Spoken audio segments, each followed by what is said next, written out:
there, and welcome to another episode of China, How It Is. Today I'm going to be talking about something that I've had a lot of questions about, and that is how to learn Chinese. A lot of subscribers have asked me how I learned my Chinese. My Chinese, I'd say, is it's a solid intermediate.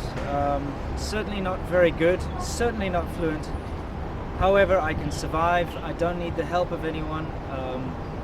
And especially out where I live, nobody can speak English. So for me, it's fairly easy. I can get anything done, find directions, pay utilities, deal with problems, and well, basically live my life. Meet people, talk to people, have conversations, get things fixed, etc. Anyway, that's not the question. The question I get is, how did I learn Chinese?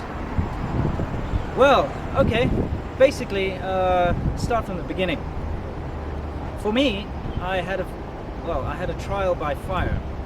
I came here without knowing anything about Chinese language. I didn't know the difference between Mandarin and Cantonese.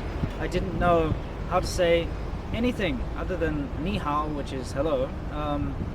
And it took me about 2 years of struggling, just in going into shops, going into wherever, trying to talk to people.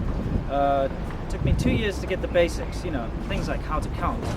You'll walk into a shop and you'll want to buy something and you don't know how to say anything, you don't know how to ask how much it costs. You take it to the counter and they'll sort of say whatever, they'll say 10块钱, maybe give you a hand signal.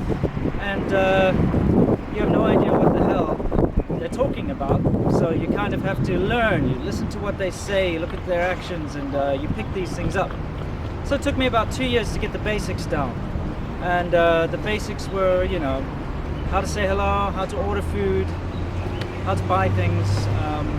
But of course, knowing all these things, it doesn't actually help you put them all together.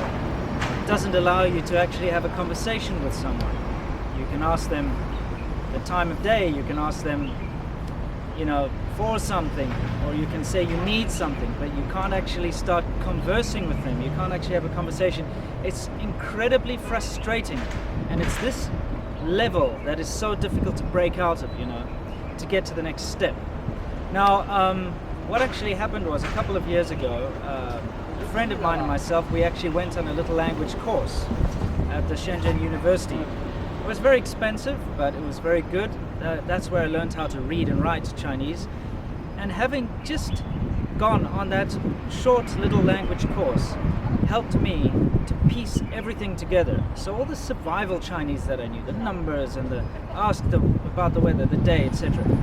I managed to be able to put it all together. I learned all the different grammar that you need in order to make a sentence. And all of a sudden, things changed.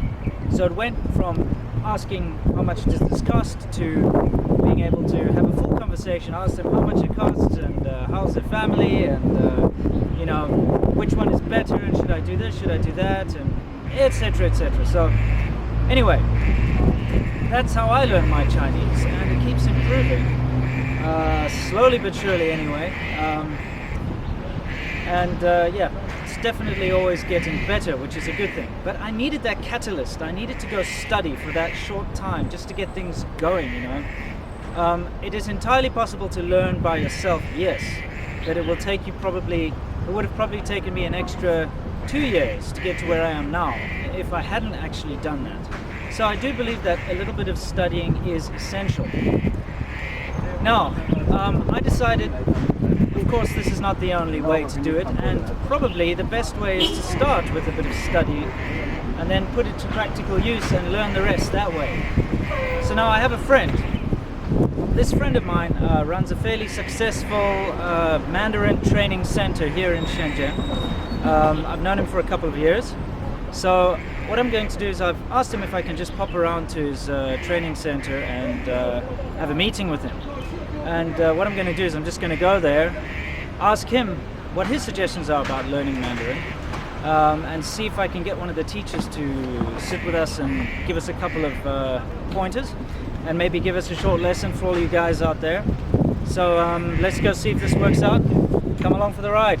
Should be fun. Right, so anyway, I always get confused. I don't know if it's this way or I think it's this way. Anyway, my friend, his name is Eric. He owns this little train. Yeah, that's the one. Let's go in and take a look. Alright. Hello, ni hao. This is his little school up here. It's pretty cool. Anyway, see if he's in. Eric. Hello. Sorry to bother you. Sorry, don't mind if I film, do you? That's fine. Okay. This is my friend Eric. This is his school. Hello. Yeah. Nice to see you. Cool. So, this is for my subscribers on YouTube who are interested in learning Mandarin. I told you I might drop by one of these days. Could you maybe tell them something a little bit about your school, what you do here? All right. Yeah, sure. No problem. Well, we've had this school for about 3 years now. We opened in 2009.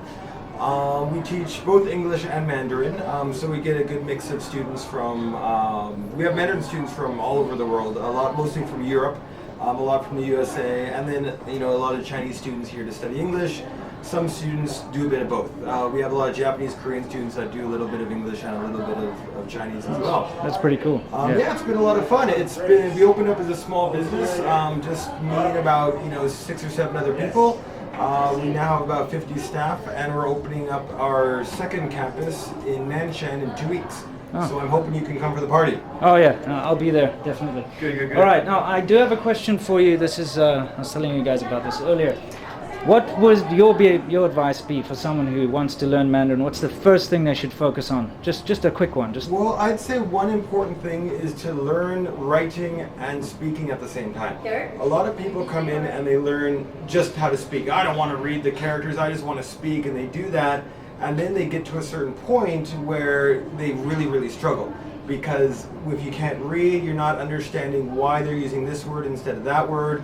And if adding that character and that picture to it really helps. So a lot of the grammar that I learn, or a lot of the sentences I learn is just from reading a sign, and I can recognize the character. All right, I know why that's there, right? So a lot of students have made that mistake, and we have a lot of higher level students in the school that really struggle because they can't read. All right, that's seriously good advice. Kind of similar to what I was saying earlier.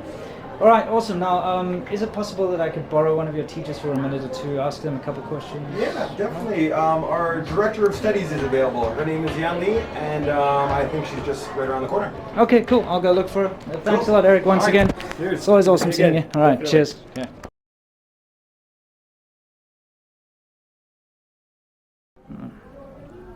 All right, so now I'm up in the classroom here, and this is Yan Li. Hi. Hi. All right, so Yan Li, I hope you don't mind. I'm going to ask you a couple of questions. I just want to set up my little tripod here and, sort of give you an interview. Is that all right? Okay. Okay, thank you. So, Yan Li, I was hoping you could help answer a couple of the questions that I have and my subscribers have. Yeah. First thing I'd like to ask you is, when you're teaching a foreigner who's never spoken a word of Chinese, what do you teach them first? That is about in my theory, I prefer to describe Chinese is a kind of like a house. Right. And Chinese is not like the English or other language. We need the pronunciation and the character. And then, in my opinion, that is the pronunciation is the wall and the roof. And the character is like the flat or the Base, round. And then, like we take this one, for example, this is a syllable, and this is the left wall, and this is the right wall, and this is the roof. So I think this part is the pronunciation of the Chinese, and then the ground is the characters about Chinese, and the people in the house, that is the Chinese culture. So I would introduce the Chinese is a kind of house in language. Wow, yeah. That's wonderful. Okay, now this is for the guys on YouTube. I'm going to ask Yan Li to teach all of you how to say something very basic in Chinese. All right, so could you teach us something very easy, something very useful, something you think is useful in China? If someone comes to China on a holiday and they come here, can you teach us one phrase that you think is useful? Okay, so let's take taking taxi for example. All right. And okay, so firstly we need to learn about the direction. Okay. Yeah. Okay. Okay, Yeah. so Let's do now- direction. Okay, so please do with me. And Okay. this is the left. Yeah. So in Chinese we pronounce 左. 左. Yeah. And then this is the right. Okay. And then we pronounce 右. Yo. Yeah. And then it is forward. Mm. And we pronounce 前. 前. Yeah, good. And we don't go back, right? Yeah, sure. Yeah, but we do have U-turn, right? Right. Yeah. Yeah, and so here there's two characters, not only one. It's not a direction, it's a kind of action. So, 头 means the head. Yes. Sure. And when you want to do U-turn, and you have to change the head of the car, right? Right. So that is to 掉头. So that is 掉 to 头. to change the head of the car. So that is the U-turn. Right. Yeah. So this is 前, right? Mhm. Okay. So what is meaning is Forward. yeah, and Yo is. Yeah. It's right. Yeah. yeah, and then you just learn So- the direction, right? Yeah. And you need a verb here. So that Sure. is we can say 拐. 拐 means to turn. Right. So, if you tell us the destination to the driver and the driver doesn't know where it is, okay, I'll show you. So, 左拐. Ah. Oh, 左拐. sorry. No problem. 右拐 and Yeah. 向前. 向- So, 前 there is no 拐 anymore, right? Right. Just 向前. 前. Yeah. Right. So, How do we say that to go forward? We say 向 yeah. 前. 向前. Okay. Yeah. 向向, means toward. Sure. Yeah. 向前 and then 掉头. Oh wow, very good. Yeah, That is so- very useful. So you learn all the action about to show the direction, right? Right, so you heard that, right? So if you're in a taxi and you see your destination or you know the road, where to go or so on, or you recognize a landmark, you can tell them how to turn left, to turn right, go straight, or do a U-turn. That's pretty useful information. Thank you very much, Yannick. Okay. Now, last thing I'd like to ask you is, how long do you think it takes for an average foreigner to learn basic Chinese? I mean, yeah. I guess that is 50 hours and is pretty enough. Okay, Yeah. 50 hours. Of right. course, we also need all the manners, and if you want to improve more rapidly, and you need to learn more. Yeah. Yes, of yeah, course. Exactly. Wow, that's fantastic. Thank you very much. That's very useful. Just like to say thank you on behalf of all my subscribers on YouTube for helping us so much. Thank you very much, Thank Yannick. you. All right. Yeah. Okay, cheers then. Hope you guys found that useful. Cheers. Okay. Bye. Right, so hope you found that all useful. Let me just say goodbye to Eric, and then I'm out of here.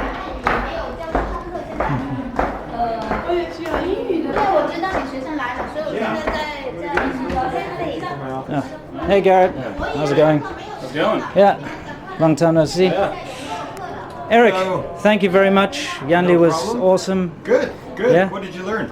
Learned how to turn left, turn right, go straight, and Very important. do a U-turn. Yeah, Excellent. I think my subscribers will find it useful. So. Good, hope so. Cool. If you have any questions, let me know. All right, thanks a lot, Eric. I really Cool. appreciate you letting me come here and do this. Anytime, you're All always right. welcome. Okay, cheers, eh? Cool. Okay, I gotta get to work, so speak to you guys later. Well, I certainly hope you guys found that interesting today. It was really nice of Eric to let me go into his offices there and speak to the teacher. I quite, I appreciate that. I was actually thinking, if you guys like this, if you enjoyed the little lesson, I'm gonna have a word with Eric. So if you liked it, seriously, leave a little bit of feedback and say, let me know that you liked it. Because then what I'll do is I'll go to Eric and I'll say to him, hey, listen, my subscribers really enjoyed it. Can we do this maybe once or twice a month, where I come in and get a little sort of micro lesson, learn something new and useful in Chinese. I think that could be quite an interesting thing to do. Chinese it's a complicated language. There's a lot to know about it, and I know this video probably hasn't answered all of your questions. I do have another video about language and spitting you might want to take a look at, and that has a bit of an explanation behind Cantonese and Mandarin, etc., etc.